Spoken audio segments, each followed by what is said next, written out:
Good evening, parents and guardians, and welcome to our virtual back-to-school night at University Elementary School.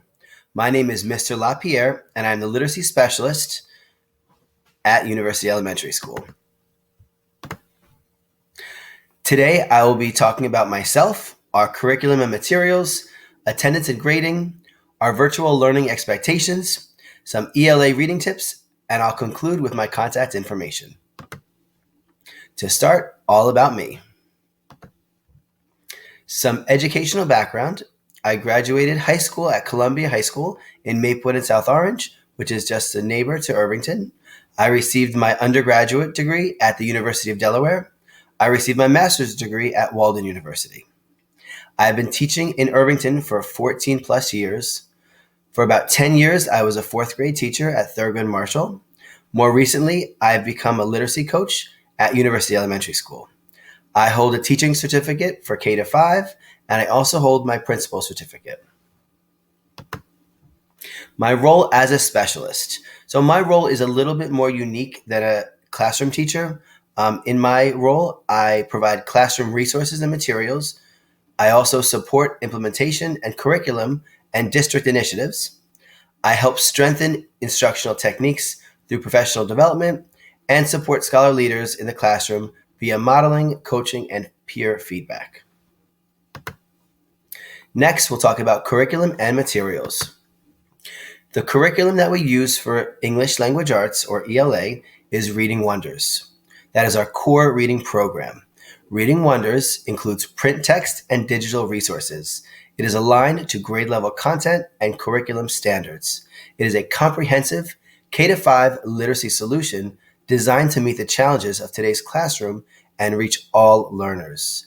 It provides students equity of access to rich texts and rigorous instruction. We also use iReady as a supplemental assessment and intervention program in Irvington. iReady has diagnostic assessments that we use 3 times a year to monitor students' starting points and their progress. It also provides individual lessons based on student level and learning needs. We do ask all students have a minimum of 45 minutes per week of iReady instruction. And again, iReady is something that students will work on independently, not while they're in their live lessons.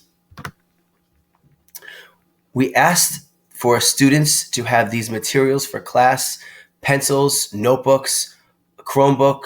We do recommend headphones. It does help to reduce background noise, and markers, especially for our young learners who are still writing and using print for their letters. Markers are great because when students write with a pencil and hold up their paper, it's difficult for teachers to see. But if a student has a marker and they write their letters, it's easier for the teacher to view that assignment while they're virtual. So an ELA lesson will pretty much look like this. It'll start with a do now. Then it will have a mini lesson where the teacher will model the strategy or reading skill. Then it will follow into a guided practice where the students and the teachers work together.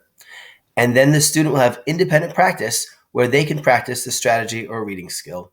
And it will conclude with an exit ticket. This is an example of a virtual library you might see in your child's classroom. Now, this is one of my libraries. It's the Diary of a Wimpy Kid library. Students can click on any of the titles and they will find links that they can have a read aloud or they can read the book themselves. Attendance and grading is our next category. Our school slogan is, "It's cool to be in school." We ask all scholars to attend their virtual classes every day.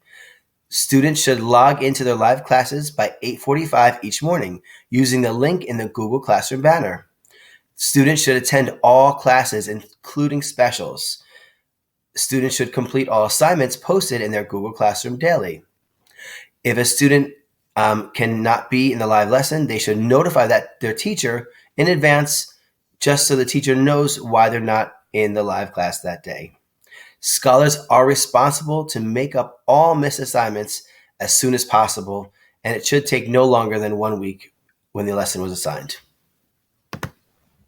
This is our uniform grading policy. Now, this policy is not for our school, and it's not for just your child's class. It's the district uniform grading policy, and it was modified for virtual instruction. Now, you can see here we have K-2 scholars, and this is their uniform grading policy.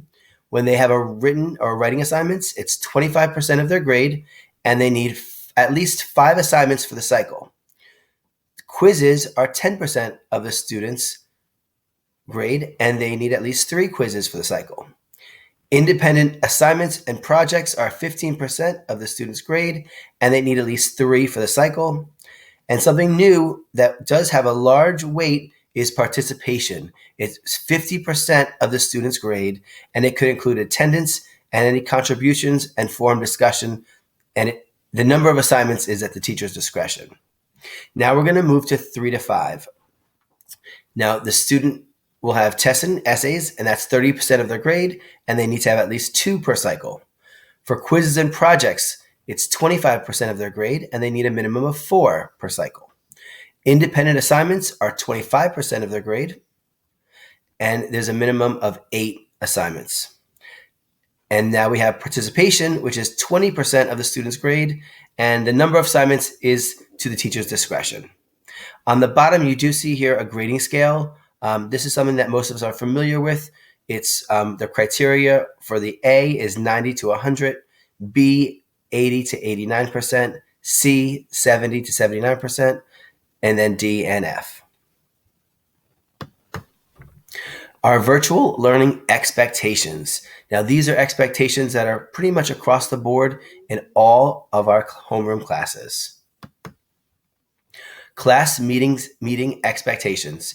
Be on time, mute your microphone, sit in a quiet place, turn on your video, listen and participate, and always try your best. Now, these are just some general expectations that we have in our classes. Some additional reminders. We do ask all scholars to wear school clothes. We ask all scholars to eat before class or after class or during their lunch. Try to sit in a place where there's no distractions. Be ready with your supplies. And especially for our young scholars in K-2, try to make sure there's a parent, a guardian, or someone older who might be there to help you if you need help during your virtual instruction.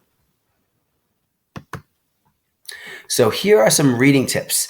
As an ELA specialist, it's important that we try to read every night. Excuse me. Reading tips. Have your child read aloud to you every night. Choose a quiet place, free from distractions, for your child to do her or his nightly reading assignments. When your child reads aloud and makes the mistake, point out words he or she has missed and help him or her to read the words correctly. As your child reads, point out spelling and sound patterns, such as cat, pat, hat, or other patterns you might see in the text. To check your child's understanding of what he or she is reading, occasionally pause and ask your child questions about the characters or the events in the story. Finally, and the most important, encourage your child to pick a book that they enjoy. We want children to develop a love for reading, so it is important that they pick their books and they pick something that is important or they find interesting. Finally, I'm going to finish up with my contact information. If anyone needs to contact me, the best way is to use my email, which is right in the middle, elapierre@irvington.k12.nj.us. Again, thank you, parents and guardians, for coming to our virtual back to school night. It was great that you could make this. And I'm going to leave you with this quote: "An investment in knowledge pays the best interest." Benjamin Franklin. Again, thank you, parents and guardians, and have a great evening. Bye now.